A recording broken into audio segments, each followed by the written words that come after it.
Welcome back, guys. After the holidays and spending time with your family, it might be a good turn of events to watch a truly crazy family. One that includes Jason Bateman, Jane Fonda, and Tina Fey. That's quite a lot of names. I would really like to be in that family. Jim Ferguson is here to talk about the movie This Is Where I Leave You. And Jim, I told you this is my next movie that I'm going to rent and watch. You will enjoy it. Okay. And I'm glad you mentioned it. It's just was released on DVD, of course. It's about a totally dysfunctional family. 4 siblings in the family, 3 guys and 1 gal, played by Tina Fey. And their dad dies, so they all go back for the funeral. When they read his will is that they stay in the house for a week together. And they're totally dysfunctional. They don't like each other, they haven't seen each other, they have nothing to do with each other.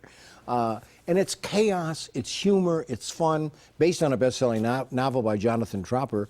I really liked it, and you will too, I guarantee you. And you can relate to a lot of these characters. So here is a couple of stars, Jason Bateman and Tina Fey. Would you both agree with me that This Is Where I Leave You is somewhat of a dark comedy, but as an audience member and a critic, I watched it and thought, my God, this is my family. You did. My question is, do you agree many people will relate to this story?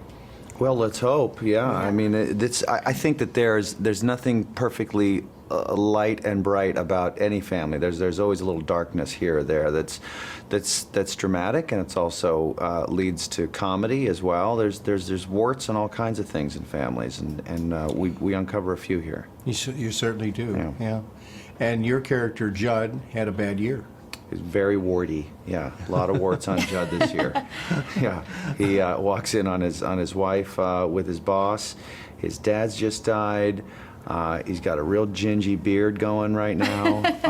It's not a great 12 months for him. No, and he's got to go home now to the funeral where he sees his big sister. Yes. Right? Wendy. Older sister, yes. And older sister. And of the siblings, would you say your 2 characters were the closest?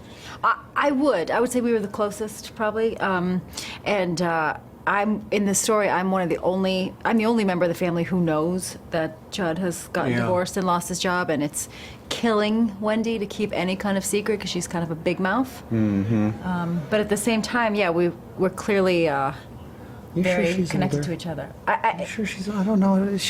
We might be twins. Not in real life. Was she? Certainly not in real life. Tina, do you think she was? Was she a bossy pants? She was. Oh, she would have been. She would qualify. Yes. Very bossy. But she knew how to push the buttons of her brothers. That's for sure. Yes. Yeah. Yep. Yeah. Okay. They're kind of actually like arguing like real siblings, disagreeing. Exactly, like their characters. Yeah. And Alex picked up on the fact when I said they remind me of some of my family members, and she said, they did? Yeah, Tina was so shocked. That was my favorite part. Yeah. Actually, a lot of people don't know this, but and they didn't promote it a lot, but Tina plays 2 roles.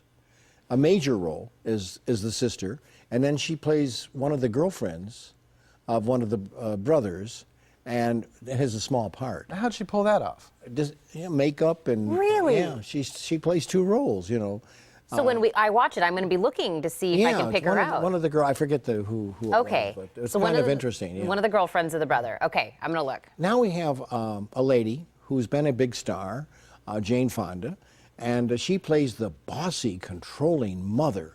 I mean, she runs this family like an iron fist, and she has a very good interview. A lot of people still don't like Jane. I do. I think she's a nice lady, and she has a great exercise video, too. I think she's foxy. I love Jane Fonda. Yeah, do you? I'm glad to hear that. Here she is, Jane Fonda. As I was just saying, you and I go back so many years. It's just so good to see you again. And thank you, Jim. You're really at the top of your game right now with this performance of Hillary. Well, thank you. I love the movie. Oh, I did too. Yeah. I did too.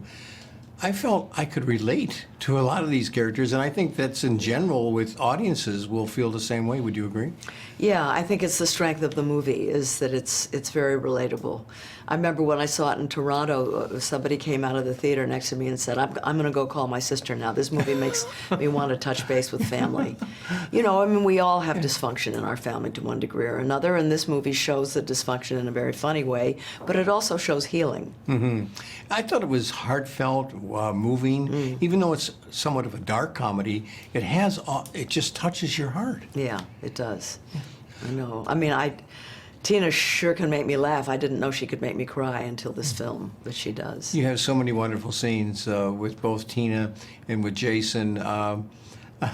Every time I'm thinking about them right now, I'm starting to laugh, and you must have enjoyed that experience working with them. It was a great experience and a great learning experience. I mean, this is a new generation of comedians, unlike the ones that I used to work with, and their ability to improv, the rapidity of their minds is just absolutely extraordinary. Yeah, Jane Fonda is so nice, wasn't she? Yes. Very sweet. She's mentioned a new generation of comedians. Next week, a movie called Wedding Ringer opens, and we have Kevin Hart and Josh Gad, who are the stars of that film, and that's very funny. We'll talk about that, and I'll have the stars next week. This Friday, we're going to do more DVD releases. Also just out for the family, Dolphin Tale 2, and starring Morgan Freeman and Ashley Judd, and we'll have them both right here on the Morning Blend. That's great. I love that. Jim, thank you so much for coming on today. It's always fun. And Jim, you know what else goes great with movies?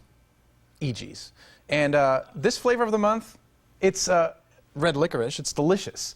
And of course, today's Hollywood Happenings is brought to you by EGs and their latest flavor of the month. And make sure you stop by an EGs near you and try the delicious new flavor of the month. We got a taste of it here on the show, and it was amazing.